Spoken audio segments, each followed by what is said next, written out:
What's up, everybody?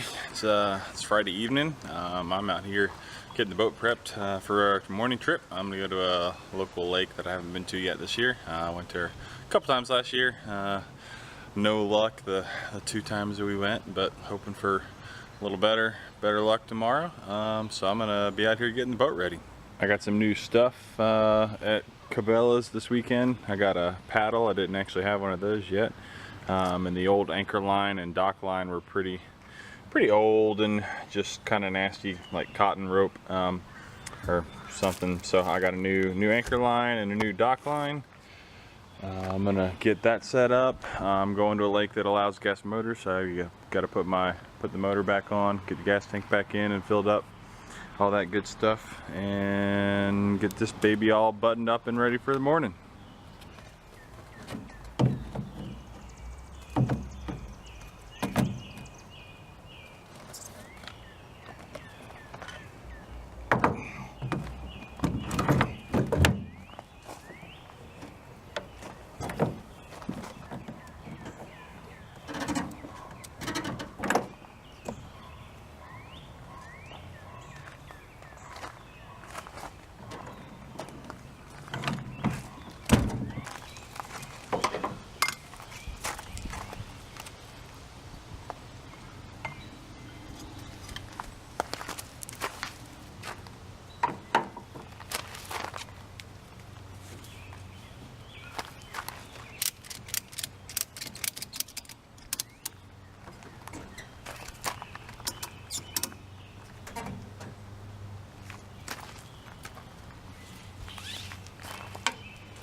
Alright, I got the boat all situated for the morning. Mine's actually hooking up to the trailer. So I just got this in the mail today. Not sponsored or anything, but I like these guys a lot, so I'm just going to do an unboxing real quick. So this is the Mystery Tackle Box Pro from Carl's Bait and Tackle. I've been doing this for almost a year now. Started out with the basic box and upgraded to the Pro last year around Christmas. They had a sale for a year's subscription of the Pro box for about the same price I was paying for the beginner's box. So we're gonna open this one up and check it out. It always comes with a little sticker, and then it comes with a list of, tells you what's inside, and then it comes with a little brochure as well, just tips and tricks and whatnot. Some fun little stuff. So this one, what do we got? Oh, all right, we got a neck guard, sun guard in this one, which is pretty awesome. I didn't know that would be coming in there. I think that might have just been a throw in there and a little bonus. And all right, so let's see. We got I got a Trashmaster weedless jig. I have not done a lot of jig fishing because I'm not very good at it yet, but eventually I'm gonna start figuring out how to do jig fishing, and I'm built up I bought a few jigs, but I've gotten quite a few jigs in these mystery tackle boxes, so that'll be a nice addition. I got a couple Mustad worm hooks. Mustad are really good hooks. So that's awesome. Got some braid. This is not a brand that I normally use, but won't turn down some free braid, so that can't hurt. Then we got Weston Hollow floating swim bait. Looks like this one is, yeah, top water topwater swim bait basically. I've got a couple different Weston baits actually. They make some pretty interesting baits. And then we've got some Lunker City creature baits, green pumpkin, some sort. I'm not even sure what these are. I think they're supposed to be crayfish, but they look pretty wild. So that's awesome. And then we got some eliminators. I've seen these a lot. I have not actually physically seen them yet. I know they are supposed to be pretty good. They're made by Game Changer Lures, so that's got to mean something, right? Blue in the blue craw pattern. So they've got the. You should be able to see on the camera. They got the blue underside and the green top side. I know these get used as jig trailers and stuff like that, and various trailers. You can probably Texas rig them too, but I think I see them used as trailers predominantly. So well, that's it. Cool box. I don't always try to use everything in every box because sometimes it's not something that not a style that I use. Like sometimes I get a lot of drop shot stuff, which we don't usually have clear enough water around here where I live to make use of a drop shot. Something, you know, another technique I haven't mastered yet or even tried.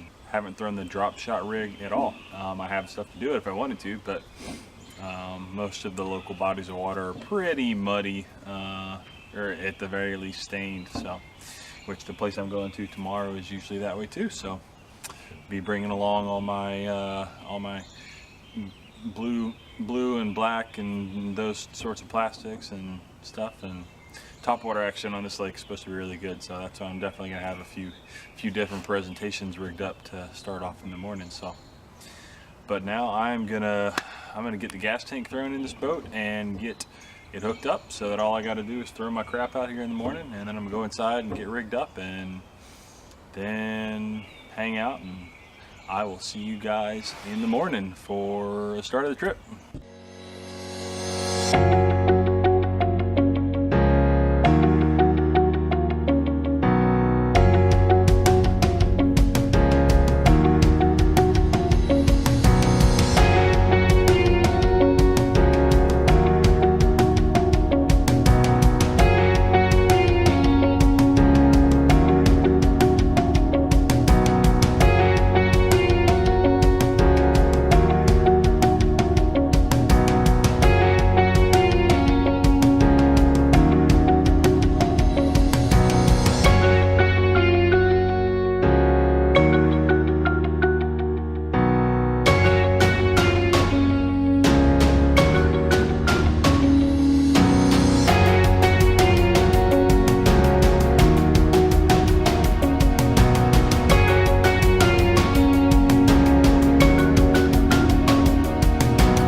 Alright, that is a solid fish right there.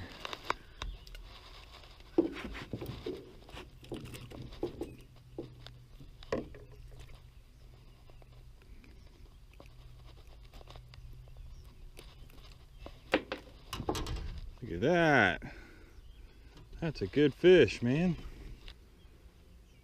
230.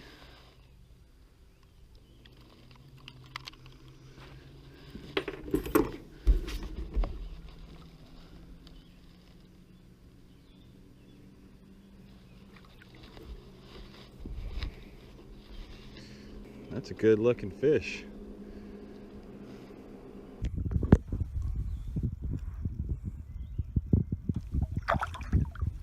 Bye-bye. Thanks for playing. All right, just caught that fish. First cast on this weed line right here. I literally just pulled into this cut right here, maybe 5 minutes ago. Took a couple casts right there off camera, or behind where the camera is currently. On this, there's some lily pads right here. Threw on them with no avail. And first cast right on this weed line right here, pulled in a 2-pounder. So got him on this black and blue flake bandito bug from Googan Baits. So I'm gonna go right back to that.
All right, I just broke off, got hung in the tree and broke the line while trying to get it out.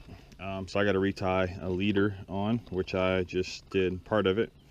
I use braided line on most of my rods that I throw, either Texas rigs or Carolina rigs, which are for soft plastics, weighted soft plastics, worms, creature baits, whatever I'm using at the time.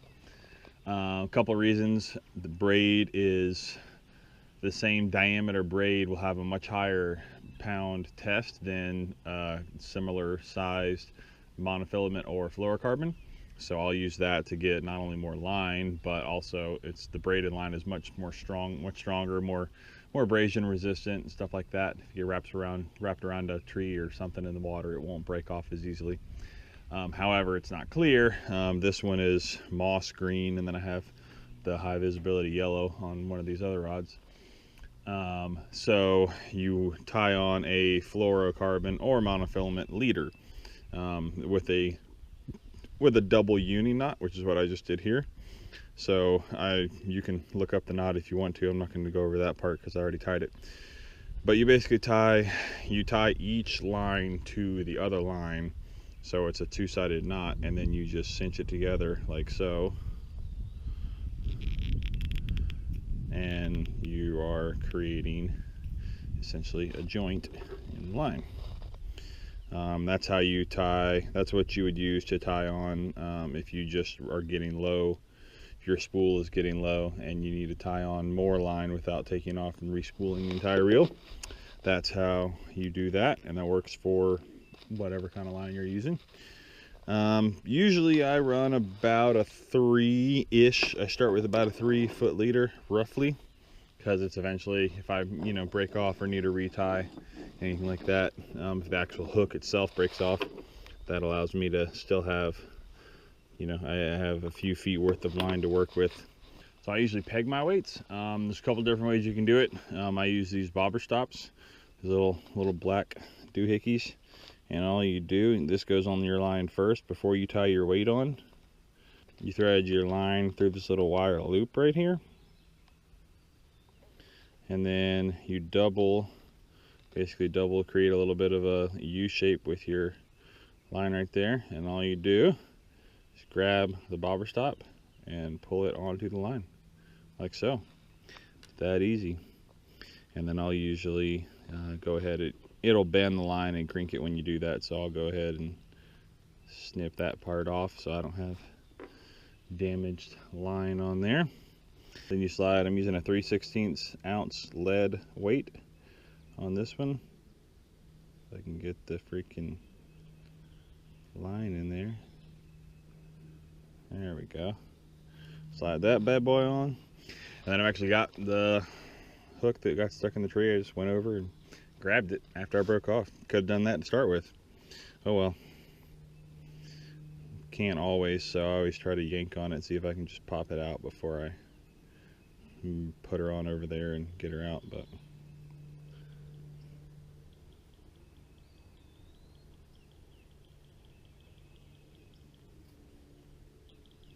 you always want to wet your line too before you actually cinch the knot tight. There we go, all tied off again and ready. Keep on fishing. And with the bobber stop on here, pegging this weight, the point of the bobber stop is to keep the weight down next to the actual hook so that it makes the bait fall faster. But what you can also do is kind of create a little bit of a Carolina rig, which is sliding the weight up to a certain point, so, and that will still keep you can do this without it pegged too, but that will allow, as you throw it, the weight will go down first and kind of pull the hook and the plastic itself down, and then this will float a little bit more freely if it's not actually basically attached to the weight itself. I don't usually throw it like that. I have in the past, but usually just throw what's called the Texas rig, which is what I just rigged up. Pegged, weighted Texas rig. So now that I'm re-rigged, I'm ready to keep going. Alright, it's getting sunny and pretty windy, so I'm going to switch to this Booyah 3/8 ounce spinnerbait and chartreuse with a chartreuse split tail trailer on it. 2 willow blades, 1 gold, 1 silver. Would probably prefer Colorado blades, which are look more like a spoon and have a little bit more thump. But I don't have a chartreuse spinner with Colorado blades on it, so I'm just gonna go with this.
Hey-o.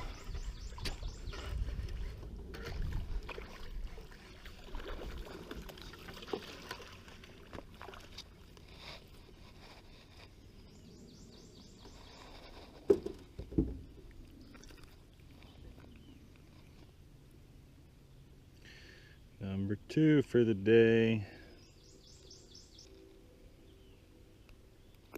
There we go. Fish number 2 for the day. Same bait, black and blue bandito bug. Give him a drink and then weigh him.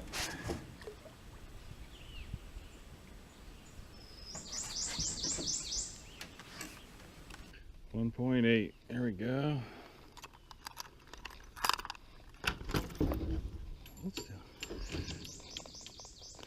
Such a pretty fish, man. There we go, 2 in 1 day, finally. I think that was a bit of a fluke catch. I was hung up in some brush over here on this point. Hung up in that, all that little grass and stuff right there on the outskirt of that point. I was kind of just popping the bait, trying to get it out of all that, and all of a sudden saw it start to go, you know, turned and went down and saw the fish flash, and I was like, oh crap, I have a fish on there, man. So yeah, this is a freaking juicy looking spot right here.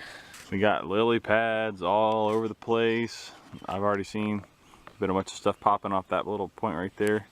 So I think I'm gonna work this area back here. I'm way deep in this creek channel.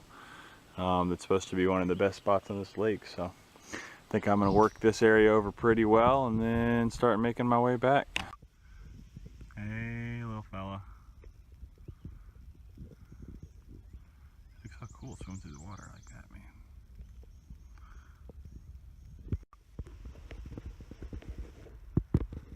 And the coloring on him. He's swimming right by my boat. Don't mind me. Just fishing. Alright, that's officially a wrap for this expedition. I'm way away from the ramp. It's gonna take me a good probably 20 minutes to drive back to the ramp, and then I gotta load up and it's 15 minutes home, and my wife needs to go shopping. So I am gonna head back to the ramp. It was a great day. I have never caught fish on this lake before. I went a couple times last year, and the guy I came with caught fish both times, I think, when I didn't. And then, yeah, way back in this creek channel, caught 2, one out near the mouth and then one way back in here. And I am looking forward to coming back with him sometime, and a couple different buddies are trying to come with me sometime. So I am gonna kick this thing in gear and head home.